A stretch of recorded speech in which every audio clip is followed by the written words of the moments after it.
A single stadium holds the breath of a nation. Floodlights burn against the London night as millions wait, hope, judge.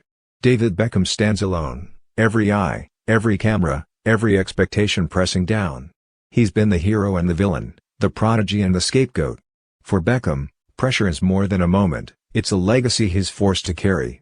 But what does it take to rise above the noise, to rewrite your story when the world demands perfection? In the shadows of heartbreak and the glare of glory, Beckham faces the moments that will define him, and the world is watching, waiting for what comes next. There is a certain kind of silence that falls over a stadium just before a free kick. It's not the hush of anticipation, nor the breathless pause before a goal. It's something heavier, a collective intake, a moment when thousands of eyes converge on a single figure, and the weight of expectation presses down like gravity. For David Beckham, that silence was never empty. It was filled with the echoes of his own ambition, the memories of his journey, and the relentless, unyielding pressure to deliver perfection. Born in Leytonstone, East London, David Robert Joseph Beckham was not destined for anonymity. His father, a kitchen fitter, and his mother, a hairdresser, were both Manchester United supporters, and football was the language of his childhood. The young Beckham was not the biggest or the fastest, but he was driven by an almost obsessive desire to improve. In the back garden, he would practice for hours, striking the ball against a wall, again and again, until the technique became muscle memory, until the ball spun and dipped just the way he imagined it. At the age of 14, Beckham signed schoolboy forms with Manchester United, the club he had idolized since childhood. The fabled class of '92 was beginning to take shape: Ryan Giggs, Paul Scholes, Gary Neville, Nicky Butt. Together, they would form the backbone of one of the most successful teams in English football history. But even among such prodigious talent, Beckham's work ethic stood out. He was not the most naturally gifted, but he was relentless, first to arrive at training, last to leave, always seeking the marginal gains that would set him apart. Beckham's breakthrough came in 1996, with a goal that would become legend. On the opening day of the Premier League season, he spotted Wimbledon goalkeeper Neil Sullivan off his line and struck the ball from the halfway line. The audacity, the vision, the execution, it was a declaration of intent. Suddenly, the boy from Leytonstone was a household name. The media attention was immediate, and it was intense. Beckham's looks, his style, his relationship with pop star Victoria Adams, soon to be Victoria Beckham, made him a tabloid fixture. But behind the glamour, there was a footballer of rare discipline. On the pitch, Beckham's right foot became a weapon of surgical precision. His crosses from the right flank were whipped with pace and accuracy, bending away from defenders and inviting strikers to attack. His set pieces were works of art, free kicks that curled over walls and dipped under the bar, corners that found teammates with unerring regularity. But for all his technical brilliance, Beckham's game was built on more than just skill. He was a tireless runner, a willing tackler, a player who understood the demands of the team. Yet, with the spotlight came scrutiny. In 1998, at the World Cup in France, Beckham's career reached its first great crisis. England faced Argentina in the round of 16, a match simmering with history and rivalry. Early in the second half, Beckham was fouled by Diego Simeone. As he lay on the turf, he flicked out a leg in frustration, catching Simeone on the calf. The Argentine made the most of it, and the referee produced a red card. England, reduced to 10 men, fought bravely but lost on penalties. Overnight, Beckham became a national scapegoat. Effigies were burned, abuse was hurled, and the press was merciless. It would have been easy to crumble under such vitriol. Many predicted that Beckham's career would never recover, that the pressure would break him. But adversity forged something new in him. He returned to Manchester United with a point to prove, not just to the critics, but to himself. The 1998-99 season became a campaign of redemption. Beckham was instrumental as United chased an unprecedented treble, Premier League, FA Cup, and Champions League. In the final against Bayern Munich, with United trailing deep into stoppage time, it was Beckham's corners that led to both goals. The narrative had shifted. From villain to hero, from scapegoat to savior. But the pressure never truly relented. At United, manager Sir Alex Ferguson demanded total commitment. The two shared a complex relationship, mutual respect, but frequent clashes over discipline and Beckham's growing celebrity. Ferguson valued control above all else, and Beckham's fame sometimes threatened to eclipse the team. There were moments of tension, most famously in 2003, when an angry Ferguson kicked a boot across the dressing room, striking Beckham above the eye. The incident made headlines, and the writing was on the wall. That summer, Beckham left Manchester United for Real Madrid. The move to Spain was more than just a transfer, it was a leap into the unknown.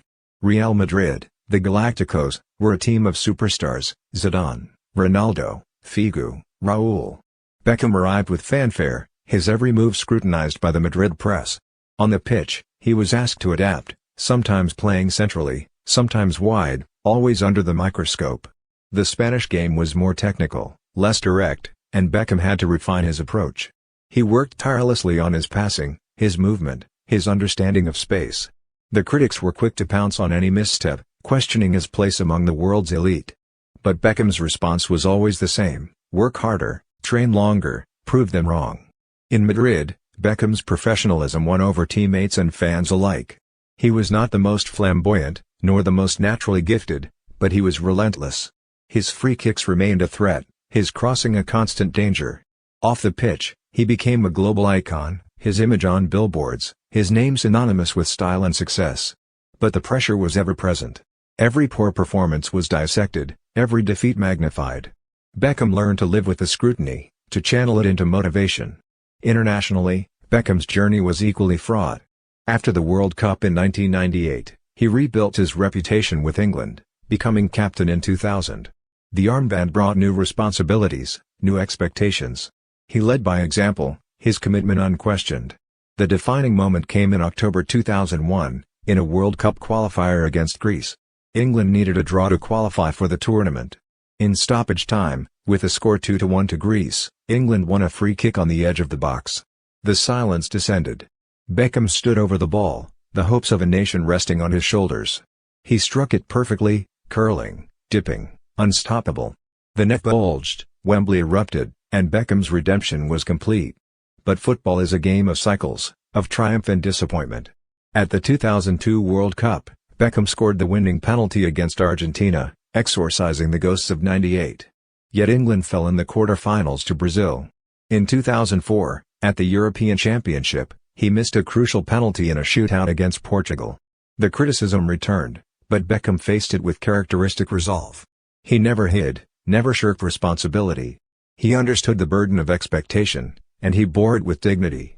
Back at Real Madrid, the pressure mounted as the team struggled to match its billing. The Galacticos era was defined as much by failure as by success, trophies were elusive, and the club's revolving door of managers made stability impossible. In 2007, Beckham announced he would leave Madrid for the LA Galaxy, a move that stunned the football world. Critics accused him of chasing money, of abandoning elite competition for the comforts of Major League Soccer. But Beckham saw it differently. He saw an opportunity to grow the game, to challenge himself in a new environment. In Los Angeles, Beckham became the face of American soccer. The pressure was different, less about results, more about legacy. He was tasked with elevating the profile of the sport, inspiring a new generation of fans. The transition was not seamless. Injuries hampered his early seasons, and some questioned his commitment. But, as always, Beckham responded with work ethic and professionalism. He returned from loan spells at AC Milan, eager to prove he could still compete at the highest level. In 2011 and 2012, he helped the Galaxy win back-to-back MLS Cups, silencing the doubters once again. Throughout his career, Beckham's decisions were often polarizing. His marriage to Victoria, his fashion choices, his endorsements, each became a talking point, each scrutinized for evidence of distraction or decline. But those closest to him understood the truth: Beckham was, above all, a footballer. The fame was a byproduct, never the goal. He trained with the same intensity at 35 as he had at 15. He sought out new challenges, never content to rest on past achievements. Criticism was a constant companion. When England failed to qualify for Euro 2008, Beckham was blamed for not stepping aside sooner. When he joined Paris Saint-Germain in 2013, some saw it as a publicity stunt.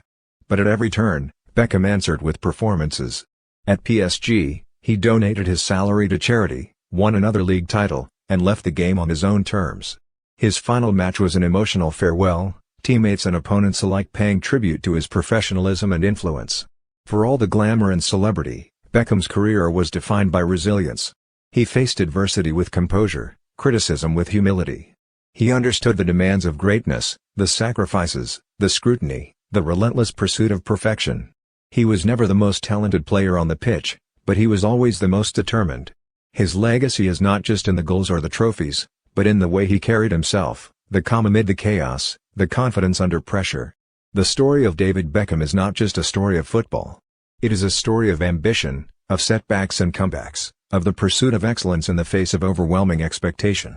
It is the story of a boy who dreamed of playing for Manchester United, who became a global icon, who bore the weight of a nation's hopes and never let it break him. It is a story of pressure and perfection, of criticism and redemption, of a footballer who became much more than just a player.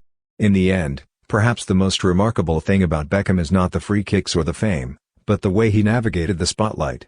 He understood that every decision, every performance, every mistake would be magnified. He accepted the scrutiny, embraced the challenge, and used it as fuel. He was never afraid to take responsibility, never afraid to put himself on the line.